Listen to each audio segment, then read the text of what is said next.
Staff pointing out problems with initiatives, plans, activities and solutions can be really frustrating, annoying and sap team morale. Employers who always point out what is wrong can be, for example, subtle underminers, insecure or attempting to deflect blame for errors or substandard work.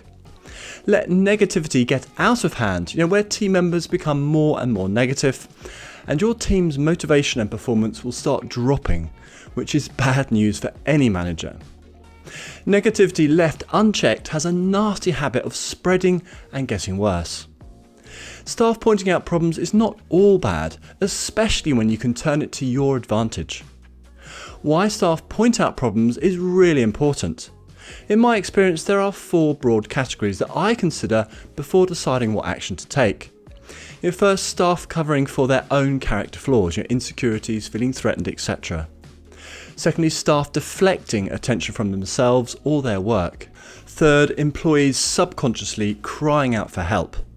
And fourth, staff genuinely seeking to help by spotting what could go wrong. Today we're touching on what to do with each category as a manager so that you can get the best from your team, increase overall team performance and have an enjoyable place for everyone to work in. At the end, I share 6 actions that I found to be invaluable to stopping excessive negativity in individuals and teams, particularly for those covering character flaws or deflecting attention from themselves or their work. I was sitting on a fast train, watching the countryside go by, surrounded by commuters like me on their way home after a long week. The train was quiet, a few people tapping away on their laptops, most trying to relax. My brain was in overdrive. I had an exhausting first week listening to my new team tell me all about this problem and that problem. Who wasn't pulling their weight? Who kept making mistakes? Who was not getting on with whom? I felt I had a list of problems a mile high and the team was expecting me personally to sort them all out, and I had little idea of what to do about half of them. I felt like it was mission impossible. It was at this point that I made a decision about what I was going to do first thing on Monday morning and onwards with the team. I would go all out to put into practice 3 initiatives to turn staff pointing out problems into a collaborative team helping themselves. 6 months later, the team had gone from siloed, almost to silent group, to a much more collaborative team with a hum of voices and good-natured banter. The team solved most of the day-to-day problems and I had a very manageable list of the tougher problems. The team was easily beating targets and it was fun to be at work. I turned problems into a team responsibility rather than just a leader responsibility. I suggest you do exactly the same using these 3 approaches. Firstly, reduce destructive negativity with clear boundaries. There are many good reasons for employees pointing out problems, with some of them being a desire for improvement, or it might be a sense of responsibility, or it can easily be a way of helping others or the team be more successful. You want team members to continue to look for and point out problems where doing so is being helpful to others or to improving team results, i.e. they are serving others rather than just themselves. There are plenty of reasons for team members pointing out problems where they are only serving themselves. Some examples are firstly jealousy or when they're feeling threatened, or it might be deflecting blame onto others, or it might be a desire for superiority or to dominate others.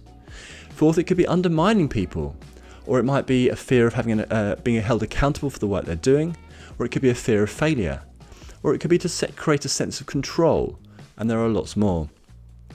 Left unchecked, these behaviours are destructive to team culture, make the working environment unpleasant through to outright toxic, and will reduce team performance. Any of these outcomes will reduce the job security of the team manager, not what you want. The actions I suggest that you take to improve what problems are pointed out and how staff behave towards each other are: firstly, to communicate clearly what behaviours are acceptable and which ones are not.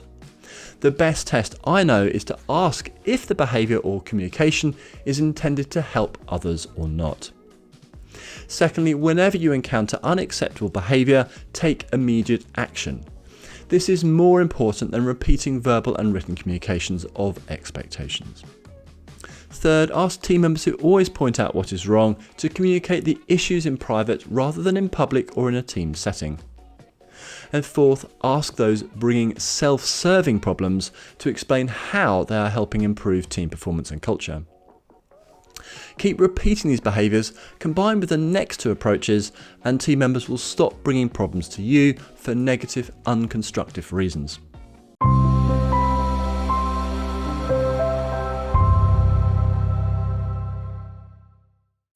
My name is Jess Coles, and if you're new here, Enhance.training provides resources and courses for you to build management expertise and confidence to lead any team to their best performance. I've included links to additional videos and resources in the description to help you turn staff pointing out problems into better performance on an individual and team level. Do take a look at these. And if you like this video, please give it a thumbs up and subscribe.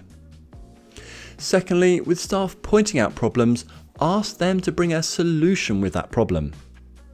Asking staff to bring solutions with the problems they spot has a ton of benefits for them, you and the team. The key ones being, firstly, staff members take more responsibility for team success. Secondly, team members build better problem-solving skills. Third, you have less problems to solve personally, giving you more time to focus on the challenging problems. And fourth, team performance usually increases with better team capability and ownership. Building problem-solving skills in teams takes time and coaching effort on your part. This is an investment to reduce the time and effort you need to spend in the future while getting better team results. Start expecting team members to provide solutions for low-impact problems for which you can solve easily, i.e., you have previously implemented one or more very effective solutions. Then move them into creating solutions for common problems with higher impacts. Then to unusual problems with low impact, and then finally to unusual problems with high impact. This progression will build their confidence and skills while keeping low the risks of damaging mistakes being made.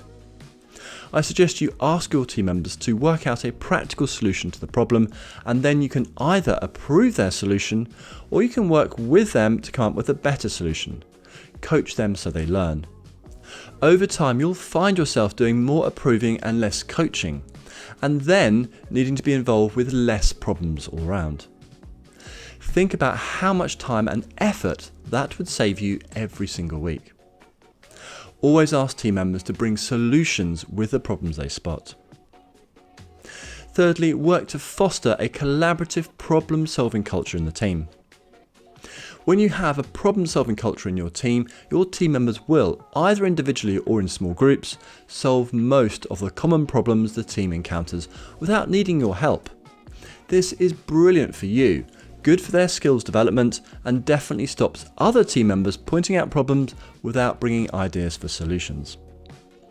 Encourage team members to get together to solve problems. You might start facilitating these sessions. Then you might review the solutions before implementation. You might then create frameworks so team members solve and implement solutions for certain problems without needing review or a permission from you.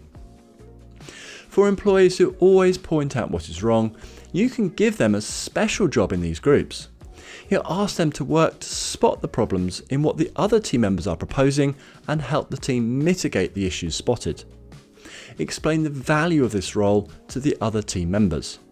Setting this up maximises the use of the individual's problem spotting ability for the benefit of the team and the solutions being created.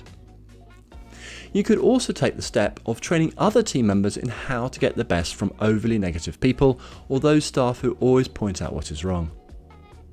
Finally, as promised, 6 actions for minimising the impact of negativity in people and teams. The human brain is a brilliant filter.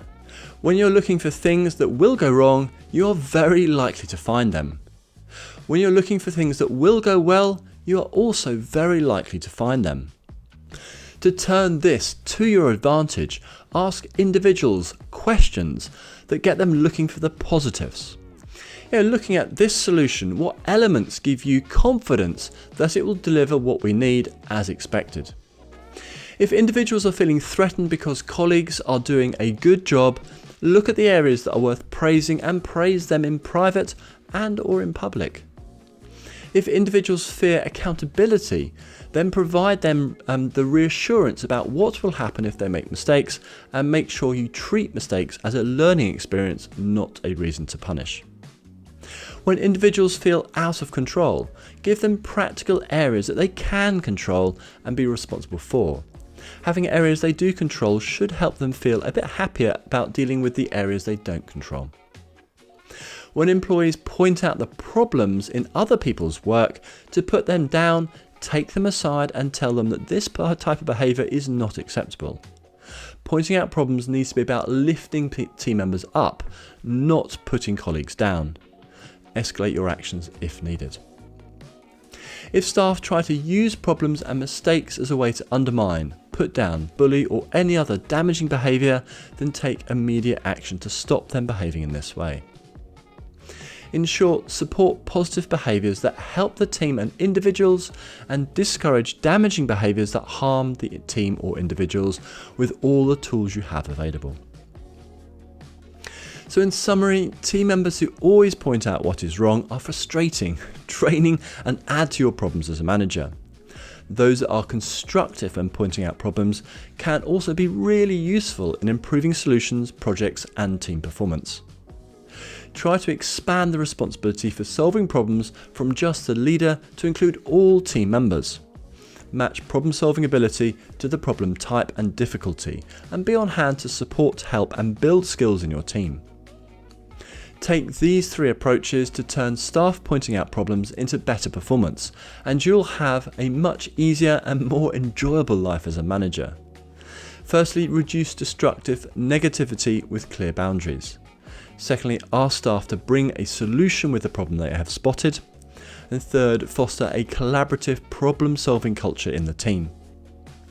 Don't forget to take a look in the description for more resources to help you reduce the problems you personally have to solve while increasing the performance of your team. If you have any questions on 3 easy ways to turn staff pointing out problems into better performance, please leave a comment below and I'll get back to you. Thanks very much for watching, and I look forward to speaking to you again soon.